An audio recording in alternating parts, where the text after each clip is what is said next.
कभी सोचा है कि एक साधारण सा दिखने वाला बर्तन अपने अंदर एक समाज की पूरी कहानी छिपा सकता है? हाँ, और कहानी भी कैसी। इंजीनियरिंग, स्वाद का विज्ञान और यहाँ तक कि टाइम मैनेजमेंट भी। बिल्कुल। आज हमारे पास एक लेख है जो हमें पहाड़ों के एक ऐसे ही गुमशुदा खजाने भड्डू से मिलवाता है। तो चलिए इस पर एक गहरी नजर डालते हैं कि आखिर ये चीज क्या थी। और क्यों इसका गायब हो जाना सिर्फ एक बर्तन का खो जाना नहीं है। तो सबसे पहले ये भड्डू है क्या आखिर? लेख कहता है कि ये सिर्फ एक बर्तन नहीं है। है ही नहीं, ये त्रिकुट नाम की एक खास मिश्र धातु से बनता था। लोहा, पीतल, तांबा और कांसा, हर धातु का अपना काम था। अच्छा। हाँ, जैसे लोहा गर्मी को देर तक बनाए रखता था और तांबा उसे बराबर फैलाता था। और इसका डिजाइन भी देखिए, तला एकदम सपाट ताकि चूल्हे पर टिका रहे। तो ये जो बनावट है यही इसके जादू का पहला हिस्सा है।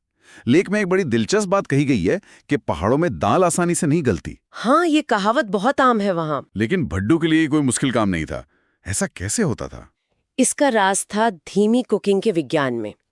आप इसे आज का स्लो कुकर समझ सकते हैं। अरे वाह! भड्डू को धीमी आंच पर रखा जाता था और उसके मुंह पर पानी से भरा एक ढक्कन रख देते थे। इससे भाप अंदर ही बंद हो जाती थी, एक तरह का प्रेशर बनता था। समझ गया। तो नतीजा ये होता था कि दाल या कोई भी चीज घंटों तक धीरे धीरे पकती जाती थी और एकदम मक्खन जैसी गल जाती थी। वाह! और स्वाद का क्या?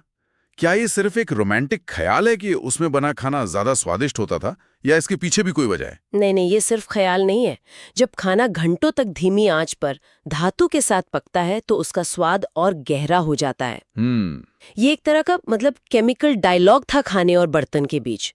लेख में तो यहाँ तक लिखा है कि उसमें बनी दाल का स्वाद जिंदगी भर नहीं भूलता। वो स्वाद आज के प्रेशर कुकर में लाना तो नामुमकिन ही होगा फिर। लगभग नामुमकिन। बिल्कुल। तो ये एक बेहतरीन कुकिंग टूल तो था ही, लेकिन ऐसा लगता है कि इसका रोल किचन से कहीं ज्यादा बड़ा था। इसे संस्कृति और जीवन शैली से भी जोड़ा गया है। बिल्कुल, ये उस समय की स्मार्ट लाइफस्टाइल का हिस्सा था। सोचिए, पहाड़ी महिलाएं सुबह खेतों में जाने से पहले भड्डू में दाल चावल चढ़ाकर चली जाती थीं। अच्छा। और जब वो 8-10 घंटे बाद थक कर लौटती तो उन्हें गर्मा गर्म खाना तैयार मिलता था। कमाल है। ये तो आज के जमाने के लिए भी एक बेहतरीन टाइम सेविंग हैक है ना? उस जमाने का set it and forget it system था ये। मिट्टी के चूल्हे के अंगारे रात भर सुलगते रहते थे, तो यही काम सुबह के खाने के लिए रात में भी हो जाता था। और इसका सामाजिक महत्व भी था, जैसे शादी ब्याह में। हाँ, ये सामुदायिक जीवन का केंद्र था। शादियों की दावत में इसी में दाल बनती थी और पंगत में बैठकर उस दाल को भात के साथ खाने का अनुभव ही कुछ और था। वो सिर्फ पेट भरने की प्रक्रिया नहीं थी, वो लोगों को जोड़ने का एक जरिया था। सही बात है। लेकिन हर अच्छी चीज के साथ कोई ना कोई चुनौती भी होती है। लेख बताता है कि इसे संभालना कोई आसान काम नहीं था। हाँ, वो इसका सबसे मुश्किल पहलू था। पकाने से पहले इसकी बाहरी सतह पर गीली मिट्टी और राख का लेप लगाया जाता था, ताकि ये सीधे आंच से जले नहीं। हाँ, लेकिन ये लेप पककर पत्थर जैसा हो जाता था और उसे रगड़ रगड़ कर साफ करना बहुत ही मेहनत का काम था। अच्छा, तो भड्डू मंजवा दूंगा वाली धमकी यहीं से आई। मतलब ये बर्तन रोजमर्रा की जिंदगी और भाषा में कितना रच बस गया था। बिल्कुल।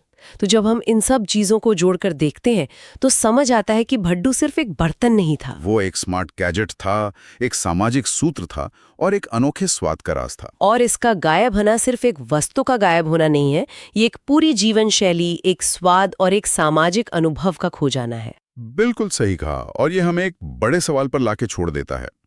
जब हम आधुनिकता और सुविधा को अपनाते हैं तो भड्डू जैसी चीजें पीछे छूट जाती हैं। लेकिन सवाल यह है कि इन चीजों के साथ हम अनजाने में और कौन सा अदृश्य ज्ञान, कौन से स्वाद और कौन से सामाजिक अनुभव खो देते हैं जिसका हमें शायद एहसास भी नहीं होता।